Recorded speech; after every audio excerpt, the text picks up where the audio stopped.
Espírito Santo de Deus, vem sobre nós, vem sobre esta Assembleia neste momento.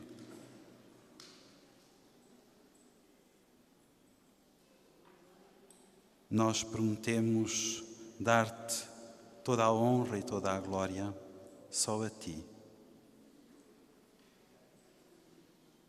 Nós prometemos-te ao Pai, ao Jesus, ao Espírito Santo, dar-te toda a honra e toda a glória por tudo aquilo que fizeres em nós, neste momento. Derrama abundantemente o teu Santo Espírito. Glória ao Pai, ao Filho e ao Espírito Santo. Glória ao Pai, ao Filho e ao Espírito Santo. Glória ao Pai, ao Filho e ao Espírito Santo. Maria, Mãe de Jesus, nós te consagramos este tempo. Intercede por nós junto de Deus, para que nós possamos acolher a sua palavra e deixar que ela permaneça em nós e nos transforme. Ó Senhora minha, ó minha Mãe, eu me ofereço toda a vós e em prova da minha devoção para convosco, vos sagro neste dia e para sempre os meus olhos, os meus ouvidos, a minha boca, o meu coração e inteiramente todo o meu ser.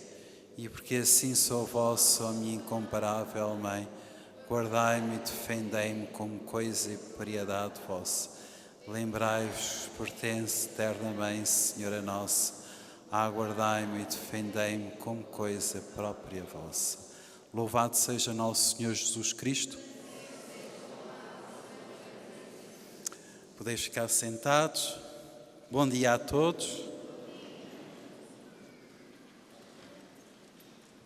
Quero agradecer ao Padre Duarte por me ter convidado para estar aqui hoje convosco, a falarmos um bocadinho do amor e da misericórdia de Deus.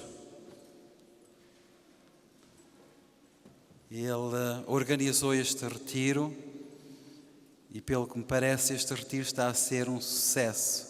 Para ele, uma salva de palmas.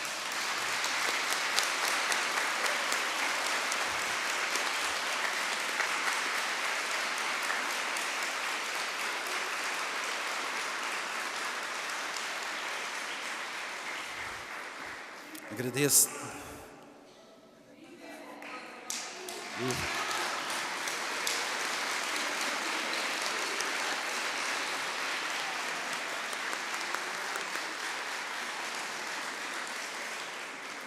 Agradeço também a vossa presença, de modo especial também a presença das irmãs do Ministério da Música.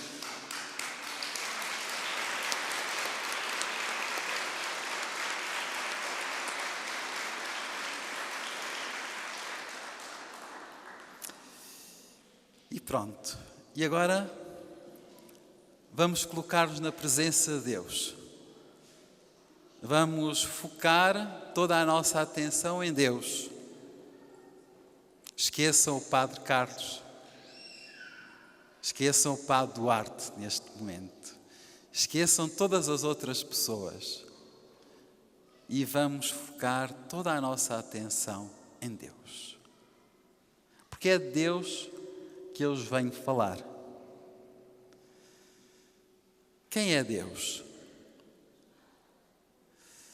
Se vos perguntassem quem é Deus, o que é que nós poderíamos dizer? A melhor maneira de falar de Deus é através daquilo que conhecemos da sua palavra. E o que é que a Sagrada Escritura nos diz de Deus?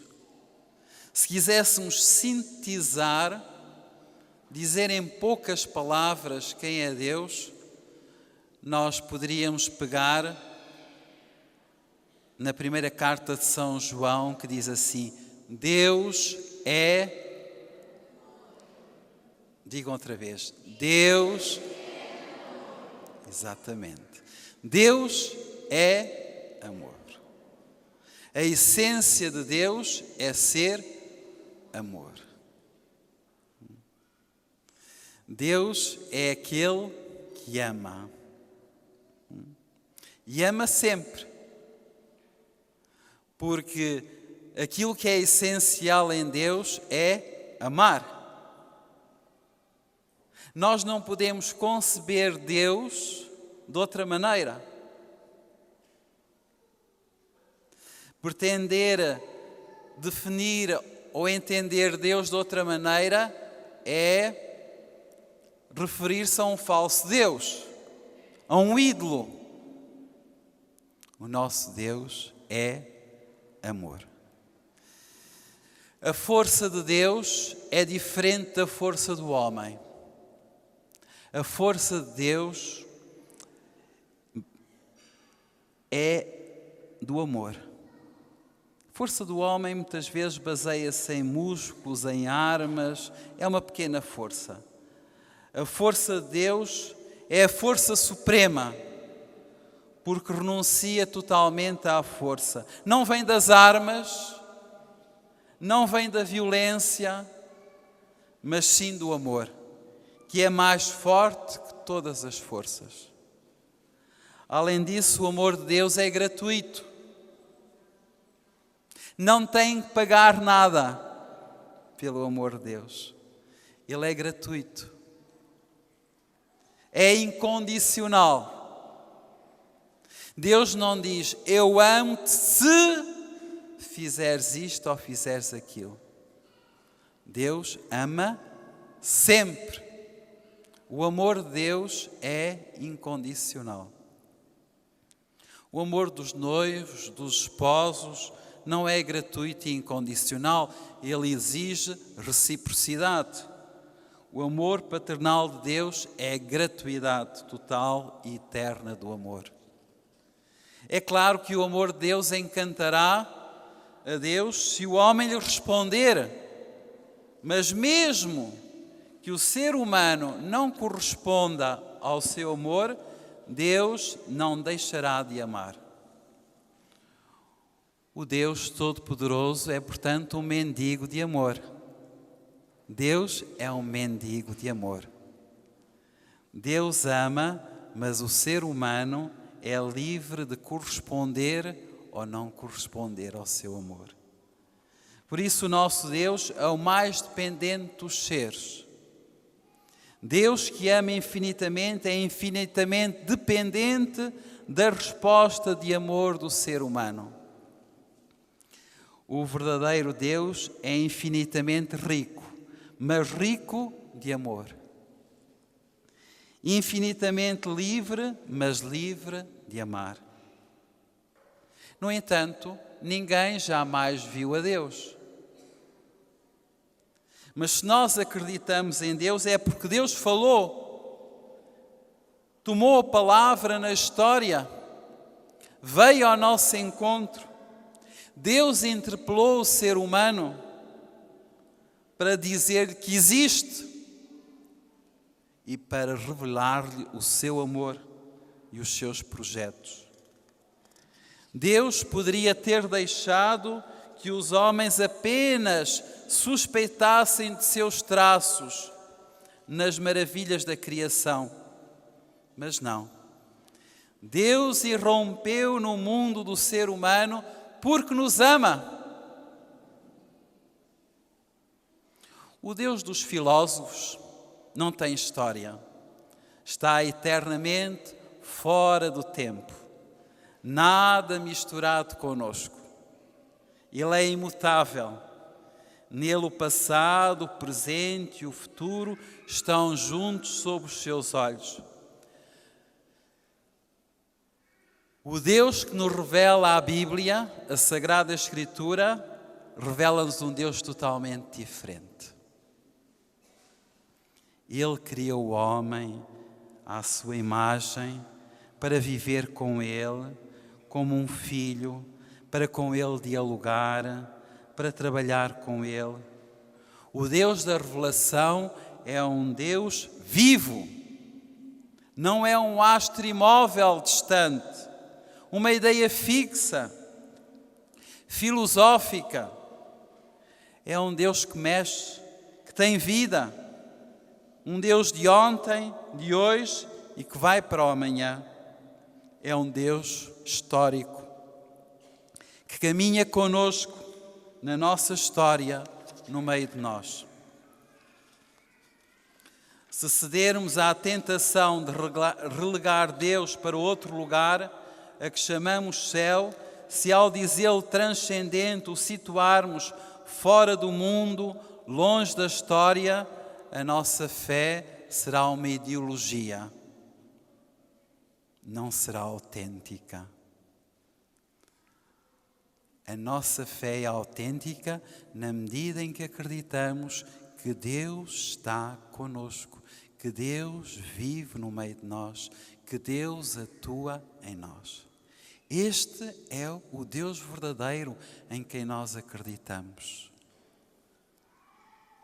Deus criou-nos por amor.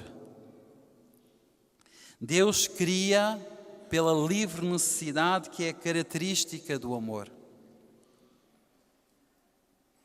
Deus é impelido de dentro a criar, visto que Ele é amor. Às vezes podemos interrogar-nos, porquê é que Deus nos criou? Porquê é que existimos? E a única resposta que nós temos é esta: porque Deus nos amou, porque Deus nos ama, porque Ele está presente na nossa vida. É essa a razão. Por isso, devemos ter cuidado para não fabricar ideias falsas acerca de Deus. A criação de Deus não é algo que pertence ao passado, mas Deus cria no tempo presente, de forma contínua, porque Deus ama-nos continuamente. Deus poderia encerrar-se em si próprio, mas não. Deus irrompe na nossa vida. Deus está presente na nossa vida e tudo por amor. Se nós lermos a Bíblia, vemos que Deus falou a Abraão e aos seus filhos, a Moisés na sarça ardente: eu sou o que sou. Depois ainda a todo o povo de Israel, caminhando de alguma forma com ele, de século em século. Desta maneira, Deus toma a iniciativa de uma grande aventura comum, onde não faltarão paragens e recomeços. Deus envolve-se deste modo no desenrolar de uma longa história comum com a humanidade. Sobre esta história, Ele tem um firme desígnio. Deus tem planos. Deus tem planos a nosso respeito. Mas não é um plano pré-fabricado. É um plano que Ele quer construir conosco. Deus, precisamente porque ama, vai executando o seu plano com pessoas livres. O ser humano é sempre livre de aderir ou não aderir ao plano, ao desígnio de Deus. Isto aqui é muito importante. Deus não é nenhum carrasco. Deus não nos obriga a nada. Deus convida-nos. Deus cativa-nos para Ele. Deus chama-nos. Deus toca no mais íntimo do nosso coração e da nossa consciência, mas não nos obriga a nada. Nós somos livres de corresponder ou não corresponder ao seu amor. Agora, Deus quer seduzir-nos. Deus quer seduzir o ser humano pelo testemunho do seu amor louco. No centro do drama do nosso pecado, dá-se a encarnação, o presépio, a paixão, a cruz, a morte, a ressurreição. Deus amou tanto o mundo que entregou o seu Filho, para que todos aqueles que nele creem não pereçam, mas tenham a vida eterna. Tudo por amor, tudo porque Deus nos ama. Dizíamos no início, a força de Deus não vem das armas, não vem da violência, mas sim do amor, que é mais forte que todas as forças da terra. Isto significa que a força de Deus somente se torna clara na manifestação do seu amor.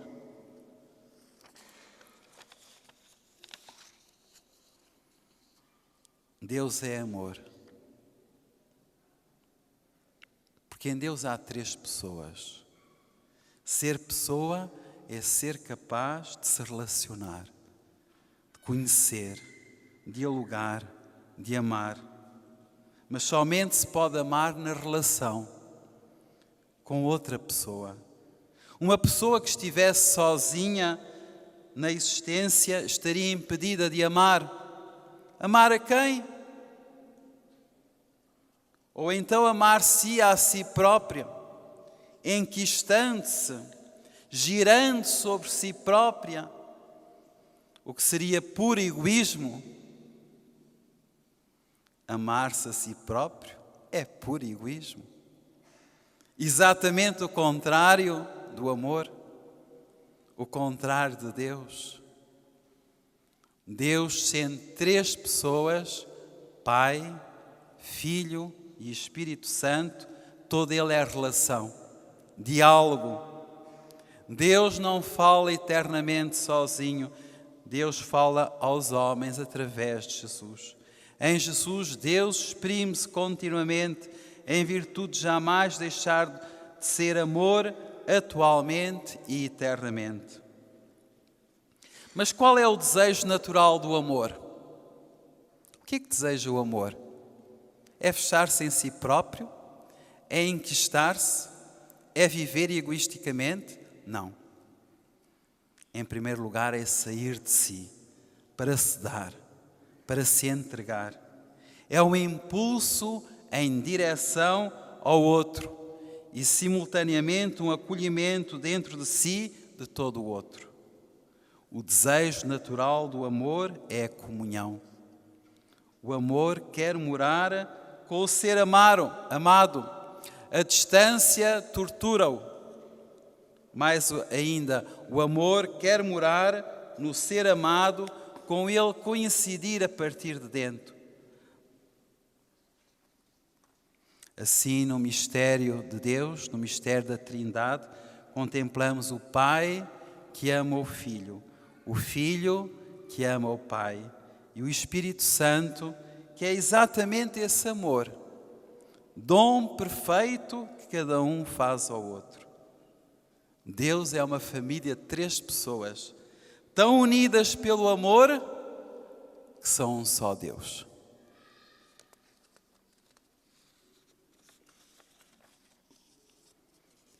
E o que é que Deus espera de nós? Se Ele nos ama tanto, espera a correspondência ao seu amor. É isto que Ele espera de nós. Espera que nós saibamos amá-lo para viver em comunhão com Ele. Mas, embora isto pareça muito fácil, é muito difícil. Se Deus é amor, nós, humanidade, somos muitas vezes miséria, incapazes de amar, incapazes de fazer o bem, incapazes de corresponder ao amor de Deus. Quando falamos aqui de miséria, devemos entender essa palavra no sentido mais amplo possível. Trata-se de tudo aquilo que significa uma falha, insuficiência, fragilidade ou carência no ser humano. É miséria, sobretudo, o pecado, mas também são a doença, a condição mortal do homem, a ignorância e a limitação da inteligência, a pobreza, a solidão, o desamparo, a invalidez, o desânimo. Tudo isso faz parte da nossa miséria.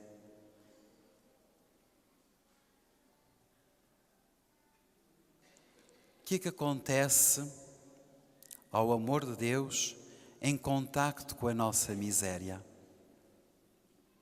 O amor de Deus em contacto com a nossa miséria torna-se misericórdia.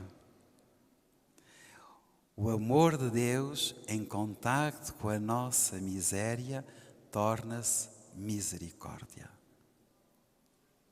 E agora entramos noutra parte. A primeira parte estive a falar sobre o amor de Deus. E agora entramos nesta parte em que falarei da misericórdia. A misericórdia não é mais do que o amor de Deus que nos quer arrancar da nossa miséria e que nos quer dar uma vida totalmente nova. A misericórdia é amor que vê a miséria alheia e sente como se fosse própria, que deseja loucamente remediá-la da melhor forma possível. É assim que Deus nos ama. A raiz da palavra misericórdia provém do latim misericor, que significa ter a miséria no coração. Não a própria miséria, mas as misérias alheias, como se fossem próprias. Isso acontece de uma forma surpreendente em Deus. Ele olha para a nossa fraqueza, para as nossas falhas e contempla-as como se fossem suas. E não só se compadece da nossa miséria, mas intervém ativamente para que nos vejamos livres dela. Esta é a ação misericordiosa de Deus em nós.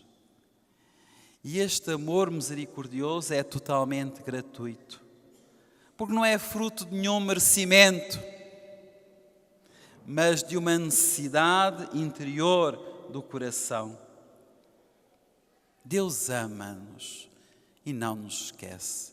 Há uma palavra em Isaías que eu gosto muito, Isaías 49:15, que diz assim: pode porventura a mulher esquecer-se do seu filho e não ter carinho para com o fruto das suas entranhas? Pois ainda que a mulher se esquecesse do próprio filho, eu jamais me esqueceria de ti. Eu jamais me esqueceria de ti. Deus não se esquece de nós. No Antigo Testamento, Israel, como povo da aliança que muitas vezes violou. Nós, se lermos o Antigo Testamento, vemos que Deus é sempre fiel. E o povo de Israel é tantas vezes infiel a Deus. No entanto, os profetas referem sempre a misericórdia de Deus. Na pregação dos profetas, a misericórdia significa a especial força do amor, que prevalece sobre o pecado e sobre a infidelidade. Assim, tanto o mal físico como o mal moral ou o pecado fazem com que o povo de Israel se volte para o Senhor, apelando para a sua misericórdia. Continuamente nós lemos que os profetas apelam para a misericórdia de Deus. A própria libertação do Egito é vista pelos profetas como amor e compaixão de Deus. Em todas as suas aflições, lemos em Isaías, não foi o mensageiro nem o enviado que os redimiu, mas foi ele em pessoa. Com o seu amor e ternura, livrou-os do perigo, sustentou-os, amparou-os constantemente nos tempos antigos. Isaías 63:9. A segurança de todo o povo e de cada um radica na misericórdia divina, que pode ser invocada em todas as circunstâncias dramáticas. E isto aqui é essencial para nós crentes, para nós cristãos. Onde radica a nossa segurança? Onde está verdadeiramente a nossa segurança? Está nas nossas capacidades? Está no dinheiro que possuímos? Está nos bens que possuímos? Está nos seguros que fizemos? É aí que está a nossa segurança? Está naquilo que podemos alcançar ou possuir, nas nossas próprias capacidades? Não. A nossa segurança está em Deus, que é misericórdia e que nos ama. É aí que está a nossa segurança. Então compreendemos por que razão os salmistas, ao quererem cantar ao Senhor os mais sublimes louvores, entoarão hinos a Deus, ao Deus do amor, da compaixão, da misericórdia e da fidelidade. Podemos ler tudo isso nos Salmos.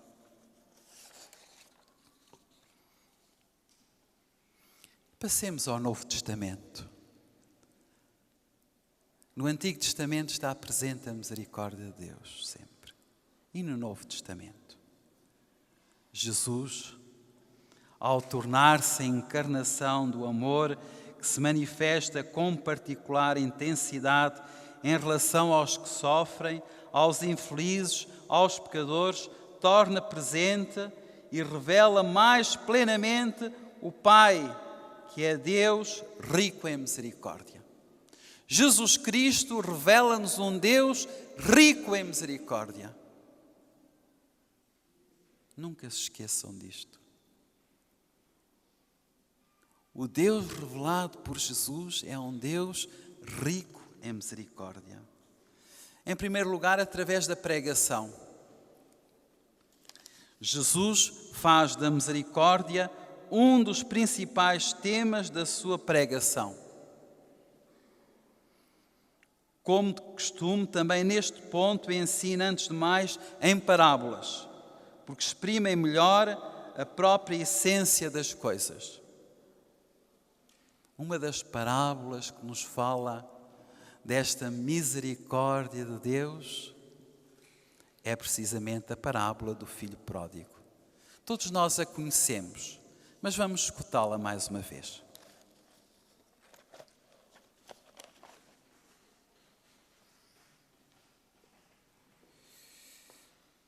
Do Evangelho de São Lucas.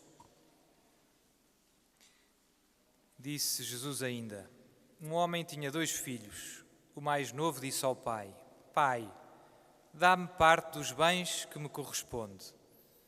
E o pai repartiu os bens entre os 2. Poucos dias depois, o filho mais novo, juntando tudo, partiu para uma terra longínqua e por lá esbanjou tudo quanto possuía, numa vida desregrada. Depois de gastar tudo, houve grande fome nesse país e ele começou a passar privações. Então foi colocar-se ao serviço de um dos habitantes daquela terra, o qual mandou para os seus campos guardar porcos. Bem desejava ele encher o estômago com as alfarrobas que os porcos comiam, mas ninguém lhes dava. E caindo em si, disse: quantos jornaleiros de meu pai têm pão em abundância, e eu aqui a morrer de fome. Levantar-me-ei, irei ter com o meu pai e vou dizer-lhe: Pai, pequei contra o céu e contra ti. Já não sou digno de ser chamado teu filho. Trata-me como um dos teus jornaleiros. E, levantando-se, foi ter com o pai. Quando ainda estava longe, o pai viu-o e, enchendo-se de compaixão, correu a lançar-se-lhe ao pescoço e cobriu-o de beijos. O filho disse-lhe: Pai, pequei contra o céu e contra ti. Já não mereço ser chamado teu filho. Mas o pai disse aos servos: Trazei depressa a melhor túnica e vestilha. Dá-lhe um anel para o dedo e as sandálias para os pés. Trazei o vitelo gordo e matai-o. Vamos fazer um banquete e alegrar-nos, porque este meu filho estava morto e reviveu. Estava perdido e foi reencontrado. E a festa principiou. Ora, o filho mais velho estava no campo. Quando regressou, ao aproximar-se de casa, ouviu a música e as danças. Chamou um dos servos e perguntou-lhe o que era aquilo. Disse-lhe ele: o teu irmão voltou e o teu pai matou o vitelo gordo porque chegou são e salvo. Encolorizado, não queria entrar, mas seu pai, saindo, suplicava-lhe que entrasse.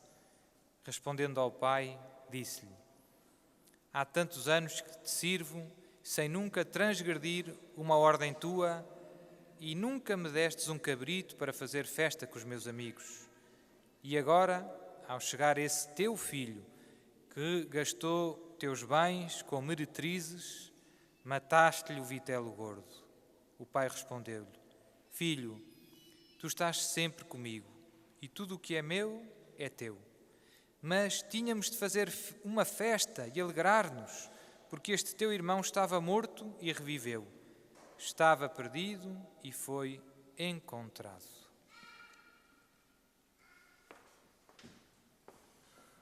Palavra da salvação.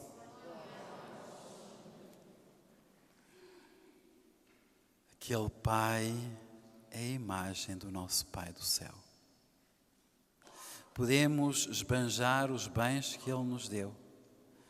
Podemos deitar a perder a nossa vida, mas Ele está sempre pronto a acolher-nos. Podemos interrogar-nos: será que Deus nos acolhe? Mesmo quando nós fizermos os maiores pecados, quando nós nos afastarmos dEle, quando nós cairmos na lama do pecado, será que Deus nos acolhe? Acolhe-nos. Às vezes as pessoas perguntam: Senhor Padre, acha que Deus me vai perdoar? E eu digo: sim, claro que vai. Claro que vai. O que mais faz sofrer Jesus não é tanto o nosso pecado, mas duvidarmos da sua misericórdia. Não confiarmos na sua misericórdia. Porque então rejeitamos a vida que Ele nos quer dar, o perdão e a vida nova. Quando nós confiamos na misericórdia de Deus, num Deus que está sempre pronto a acolher-nos e a fazer festa quando nós voltamos, então maravilhas acontecem na nossa vida. Mais, faz-se uma festa no céu. Há mais alegria por um só pecador que se converta do que por 99 justos que não necessitam de arrependimento. Por isso acreditemos firmemente na misericórdia de Deus. Há outras parábolas, por exemplo, a parábola do bom samaritano, ou ainda por contraste do servo sem compaixão. Numerosas são as passagens do ensinamento de Cristo que manifestam o amor e a misericórdia sob um aspecto sempre novo. Basta ter diante dos olhos a parábola da mulher que varre a casa à procura da dracma perdida, ou a do bom pastor que vai à busca da ovelha perdida. Nesta parábola da ovelha perdida, Cristo diz-nos que a alegria no céu é maior pela recuperação da ovelha que se perdeu do que pela presença de todas as outras ovelhas. Por isso o cristianismo nascente gostará tanto de representar Cristo sob a imagem do bom pastor que carrega aos ombros a ovelha perdida. É Ele mesmo que nos diz: alegrai-vos comigo, porque encontrei a minha ovelha perdida. E a ação de Jesus? Podemos constatar que Jesus atua misericordiosamente nas várias passagens do Evangelho que lemos. Por exemplo, em Naim, ele deparou-se com uma procissão fúnebre que levava para ser enterrado um rapaz, filho único de sua mãe, que era viúva. Ninguém pediu nada a Jesus, mas ele, vendo a dor daquela mãe, compadeceu-se dela. Diz o Evangelho que compadeceu-se dela, da sua dor, que não tinha voz e não sabia pedir. Aproximando-se, Jesus disse: jovem, eu te ordeno, levanta-te. O morto sentou-se e começou a falar, e Jesus entregou-o à sua mãe. Outro episódio evangélico que nos mostra o coração infinitamente misericordioso de Cristo é aquele da mulher apanhada em flagrante adultério. Aquela mulher, levada à presença de Cristo, sentiu-se extremamente envergonhada e pensava que, se por acaso escapasse de ser apedrejada, receberia uma severíssima repreensão de Jesus. Mas depois de ouvir as palavras: quem estiver livre de pecado, atire a primeira pedra, ouviu estas também: mulher, ninguém te condenou? Olhando à volta de si e vendo que os seus acusadores tinham desaparecido, respondeu: ninguém, Senhor. E Jesus disse: nem eu te condeno, vai e não voltes a pecar. Jesus não está de acordo com o pecado, por isso disse: não voltes a pecar. Mas atua misericordiosamente, perdoando. Eu não te condeno. Jesus prefere o perdão ao castigo. Mas se quisermos exprimir totalmente a verdade acerca da misericórdia de Deus, com a plenitude com que foi revelada na história da salvação, devemos penetrar de maneira profunda nesse acontecimento fundamental da morte e ressurreição de Jesus. Aí descobrimos de modo sensível e histórico a profundidade do amor de Deus, que não retrocede diante da extraordinária oblação do Filho para com a humanidade. Homens e mulheres criados à sua imagem e escolhidos neste mesmo Filho desde o princípio para a glória. O mistério pascal, a morte e a ressurreição de Jesus, é o ponto culminante, mais alto, da revelação e a atuação da misericórdia de Deus. Cristo, ao sofrer, ao oferecer a sua vida, interpela todo e cada homem e não apenas o homem crente. A cruz erguida sobre o Calvário, na qual Cristo mantém o seu último diálogo com o Pai, brota do âmago mais íntimo do amor. É o amor que não só cria o bem, mas que faz com que nos tornemos participantes da própria vida de Deus, Pai, Filho e Espírito Santo. Mas a cruz de Cristo não é ainda a última palavra. A última palavra seria pronunciada na madrugada, quando primeiras mulheres e depois os apóstolos, ao chegarem ao sepulcro de Cristo crucificado, o vão encontrar vazio e ouvem pela primeira vez este anúncio: ressuscitou. Depois repetirão aos outros tal anúncio e serão testemunhas de Cristo ressuscitado. Assim está plenamente revelada a misericórdia de Deus em Jesus Cristo, morto e ressuscitado. Mas nós esquecemos deste Deus que é misericordioso. E por isso Jesus quis, no século XX, lembrar-nos a mensagem da misericórdia através de Santa Faustina Kowalska, canonizada pelo Papa João Paulo II no dia 30 de abril do ano 2000. O Papa, nessa altura, disse: é importante que acolhamos inteiramente a mensagem que nos vem da Palavra de Deus neste segundo domingo da Páscoa, que de agora em diante na Igreja inteira tomará o nome de Domingo da Divina Misericórdia. O segundo domingo da Páscoa é o domingo da Divina Misericórdia desde o ano 2000. Sabemos, através do diário de Santa Faustina, que ela escreveu por ordem do seu diretor espiritual, que Jesus lhe pediu que fosse pintada uma imagem que recordasse a sua misericórdia. E esta imagem de facto foi pintada, a imagem de Jesus misericordioso. E Jesus pediu que embaixo da imagem se escrevesse: Jesus, eu confio. Sabiam ou não? Então repitam comigo: Jesus. E porquê é que Jesus pediu isto? Para nos recordar que é importante confiar em Jesus misericordioso. É importante confiar na sua misericórdia. Noutra passagem, Jesus disse a Santa Faustina: as minhas graças obtêm-se com o vaso da confiança.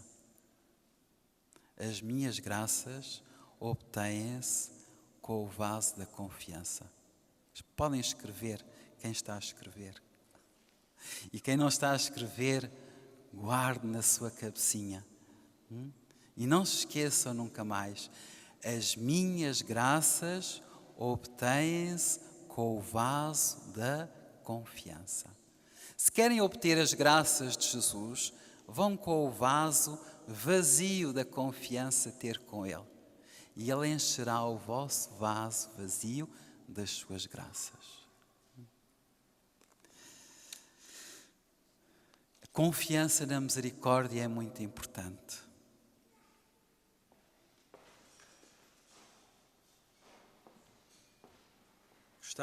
Gostava de vos ler aqui uma passagem do diário 1059, em que se fala desta confiança na misericórdia de Deus. Jesus insiste muito nesta confiança, porque só pela confiança nele é que ele pode derramar as suas graças. Desejo a confiança das minhas criaturas. Exorta as almas a uma grande confiança na minha insondável misericórdia.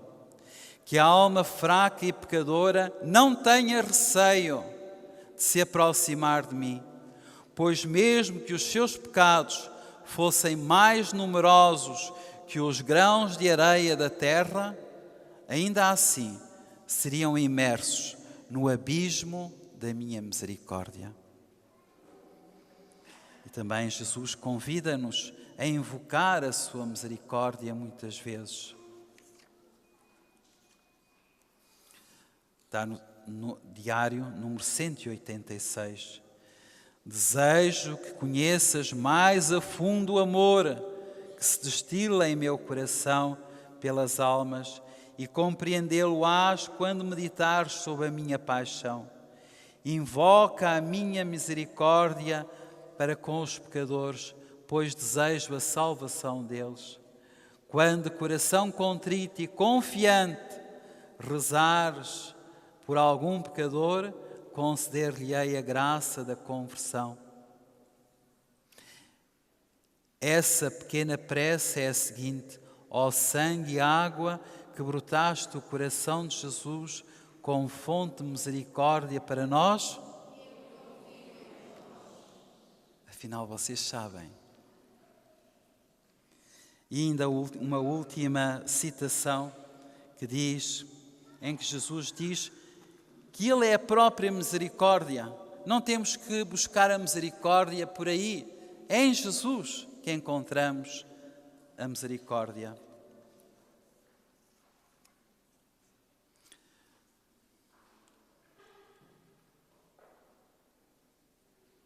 Escreve, minha filha, que eu sou a própria misericórdia para a alma contrita. A maior miséria da alma não me inflama de ira, mas o meu coração, com grande misericórdia, comove-se por ela. Por isso, acreditemos na misericórdia de Deus. Confiemos em Jesus misericordioso. O nosso mundo precisa de confiar na misericórdia de Deus, porque existem no nosso mundo luzes e sombras. Olhando para o mundo contemporâneo, verificamos que, por um lado, que o progresso proporciona a esta geração imensas possibilidades.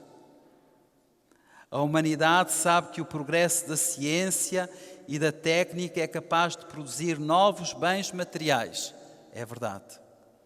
O desenvolvimento da informática multiplica as capacidades criadoras da humanidade e permite-lhe o acesso aos bens de ordem intelectual e cultural de outros povos. As conquistas das ciências biológicas, psicológicas e sociais ajudam a humanidade a penetrar na riqueza do seu próprio ser. Mas, por outro lado, o quadro do mundo contemporâneo apresenta também sombras e desequilíbrios que nem sempre são superficiais. Vou ler aqui uma passagem da Constituição Pastoral Gaudium et Spes do Concílio Vaticano II. Na verdade, os desequilíbrios de que sofre o mundo atual estão ligados com aquele desequilíbrio fundamental que se radica no coração do homem. Porque no íntimo do próprio homem muitos elementos se combatem. Enquanto por uma parte ele se experimenta como criatura que é limitada, por outro lado sente-se ilimitado nos seus desejos e chamado a uma vida superior. Atraído por muitas solicitações, vê-se obrigado a escolher entre elas e a renunciar a algumas. Mais ainda, fraco e pecador, faz muitas vezes aquilo que não quer e não realiza o que deseja fazer. Sofre assim em si mesmo a divisão, da qual tantas e tão grandes discórdias se originam para a sociedade. Gaudium et Spes, número 10. Somos convidados a confiar em Deus. E naquilo que nos diz o Magnificat, que fala da misericórdia de geração em geração. Mas será que, portanto, se acentuar a bondade de Deus, não corremos o perigo de abusar da sua misericórdia? Abusar da misericórdia no sentido de pensar que ela é insuficiente para cobrir a magnitude dos nossos pecados. Mas isso é pensar erradamente.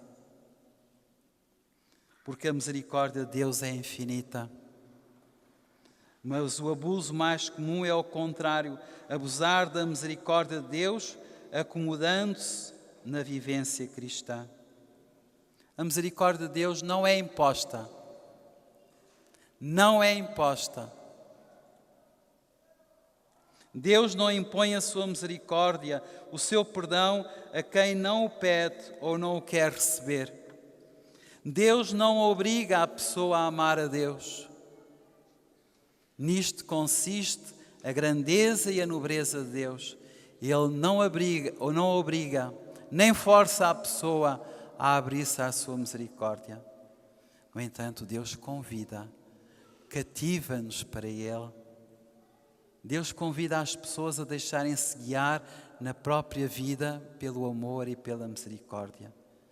Este convite faz parte da própria essência da mensagem messiânica e constitui a medula, o centro do Evangelho. Por isso, é necessário tomar consciência cada vez mais profunda e particular da necessidade de dar testemunho da misericórdia de Deus, revelada em Jesus Cristo, professando-a em primeiro lugar como verdade salvífica de fé, depois procurando introduzi-la e encarná-la na vida da humanidade. Mas é necessário rezar para que esta misericórdia de Deus se derrame abundantemente sobre toda a humanidade. Irmãos e irmãs, a mensagem que quis passar foi esta: Deus é amor. E o amor de Deus, em contacto com a nossa miséria, torna-se misericórdia. O que é necessário é acolher de todo o coração a misericórdia de Deus. E então Deus fará maravilhas na nossa vida. Amém.